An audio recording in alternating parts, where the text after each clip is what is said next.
디도서 3장을 읽었습니다. 자, 디도서 3장에는 이제 우리가 세상을 향하여, 세상에 대하여 어떻게 살아갈 것인가, 수없이 많은 문제점들이 있는 이러한 불합리하고 불안전한 사회 속에서 우리는 어떻게 걸어가야만 할 것인가 라고 하는 여러 가지 상황적인 많은 문제들이 있을 수가 있습니다. 자, 근데 여기에서 중심적으로 가장 중요한 그 부분만 얘기를 하고 있죠. 너는 그들로 하여금 통치자들과 권세 잡은 자들에게 복종하며 순종하며 모든 선한 일을 행하기를 준비하게 하며, 이 통치자들, 세상의 통치자들 때문에 다른 그들은 통치의 기반을 통하여 자기들의 통치를 가지고 영원히 할 수 있도록 하는 그러한 일을 하려고 발버둥을 칩니다. 그래서 자기들이 통치를 갖다가 영원히 할 수만 있다면 어떤 수단도 방법도 가리지 않고 하려고 하는 것이 통치자들의 습성이고 그들의 그 생각입니다. 그렇기 때문에 통치자들과 백성들과 사이에는 수없이 많은 갈등이 있을 수밖에 없습니다. 신라가 불교를 받아들일 때에 왜 불교를 받아들였는가? 그 전에 종교가 없었는가? 그 전에도 특별한 우리 기독교적인 것이 기독교가 거기 있었고 또 좋은 아주 특별한 그러한 율법적으로 윤리적으로도 굉장히 고도화된 그러한 종교가 있었는데도 불구하고 그들은 그것을 버리고 불교를 선택한 이유가 뭐냐? 그것은 바로 왕권 강화거든요. 그래서 왕이 김씨 왕조가 계속 이어질 수 있도록 하기 위해서 불교를 받아들이고 우리는 불교에서 얘기한 대로 전생에 내가 업이 좋아서 나는 왕이 됐고 전생에 너희들은 업이 안 좋으니까 육등품 뭐 5등 4등 그 관등이 전부 다 정해지게 되기 때문에 나한테 대들지 말라라고 하는 그런 강박관념이 있어서 그냥 주어진 대로 살아라는 거죠. 이것이 바로 고려의 왕건에도 그대로 이어져서 그대로 고려시대에도 호국불교라고 명칭을 이루어졌지만 결국은 통치자들이 자기 통치를 갖다가 하기 위해서 끝까지 하기 위해서 그렇게 하고 있었다라고 하는 것을 우리가 알 수가 있습니다. 우리뿐만 아니라 세계적인 모든 나라들이 전부 다 이 종교를 통치화하는 도구로 쓰려고 수단 방법 가리지 아니하고 역사하고 있었다라고 하는 것은 역사가 다 아는 사실이고 증거하고 있어요. 그렇기 때문에 그들은 온갖 수단과 방법을 가리지 않고 어떤 악한 일이라도 행하려고 하고 있습니다. 거기 가운데 끼어 있는 백성들은 그들로 말미암아 고통을 당하고 괴로움을 당하고 어려움을 겪는 것은 사실입니다.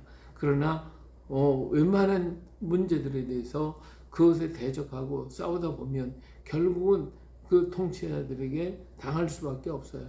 그래서 통치자들과 권세 잡은 자들에게 복종하며 순종하며 모든 선한 일을 행하기를 준비하게 하며, 그래서 그들로 하여금 선하게 일을 할 수 있도록 우리들이 권면하고 그런 일을 할 수 있도록 얘기를 해줘야 돼요.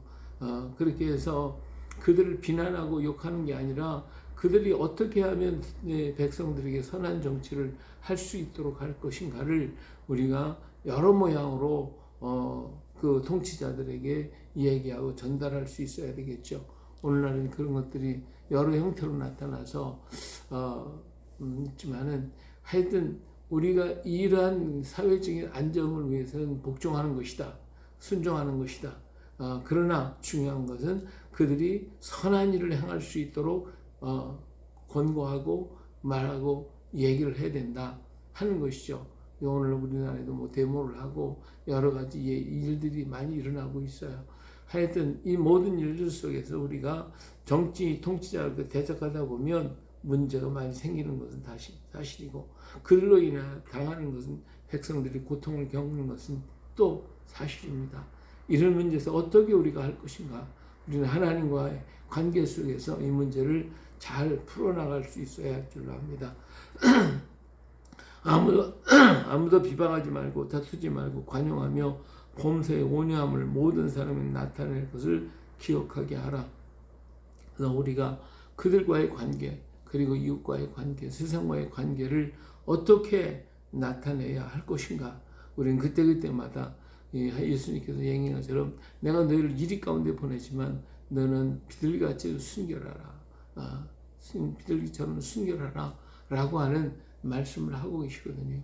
그런 거로 지혜가 부족하면 후히 주시는 우리 하나님께 구하고 이 속에서 어떻게 우리가 그리스도의 복음을 전하며 그리고 믿음을 증거할 수 있을 것인가 우리가 깊이 생각하고 연구하고 성령의 도우심을 받아야 할 줄로 믿습니다.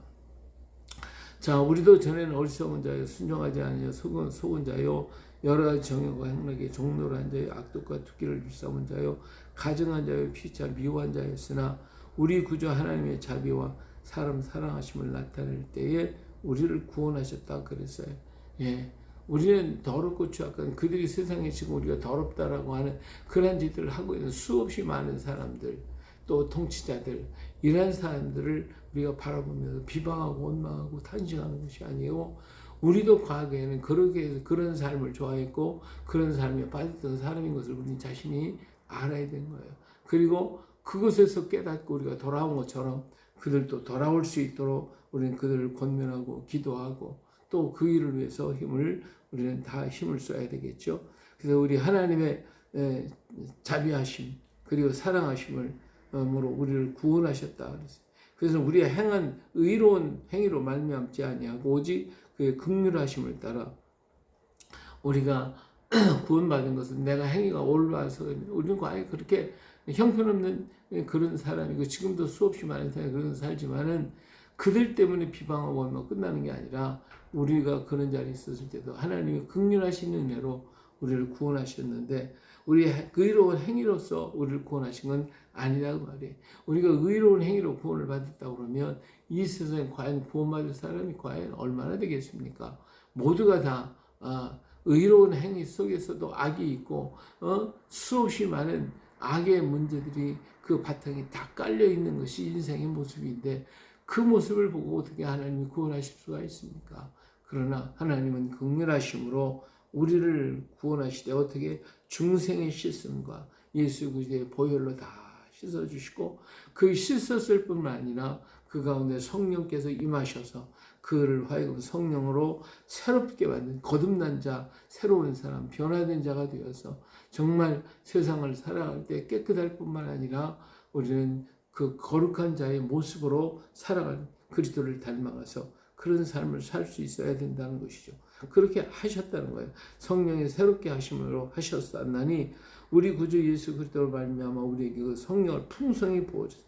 그런 걸 오늘 풍성히 부어주었기 때문에 우리는 이 길을 갈 수가 있는 것이고 우리가 믿을 수 있는 것이고 우리가 어떻게든 의롭게 살겠다고 정말 하나님 뜻대로 살겠다고 발버둥을 치는 이유가 뭐예요? 예, 우리가 세상처럼 같이 살면 편안하게 살 텐데 그들과 다르게 거기서 나와서 이제는 정결하게 깨끗하게 거룩하게 살려고 하는 의도가 뭐냐 그거예요. 이것이 바로 성령이 우리 가운데 오셔서 역사하기 때문에 이루어지는 거예요. 그래서 그리스도를 닮게 하고 하나님의 사람으로 살 수 있도록 힘과 용기와 능력을 부어주시는 거예요. 그렇기 때문에 성령 충만을 우리는 구해야 합니다. 우리로 그의 은혜를 심려 의롭다 하심을 얻어 영생의 소망을 따라 상속자가 되게 하려 하시며 그래서 우리는 하늘나라의 상속자가 되어서 그 나라를 갈 수 있게 만들어 주셨으니 우리가 세상에 어떤 일을 만나고 어떤 환경 속에 놓인다 할지라도 우리는 우리의 주어진 그 모든 모습을 버리거나 거기서 떠나서는 결코 아니 된다라고 하는 것입니다. 그런 거 이 말이 미쁘다 이 말이 원하건대 너는 이 여러 것에 대하여 굳세게 말하라. 이는 하나님을 믿는 자들로 하여금 조심하여 선한 일을 힘쓰게 하려 합니다.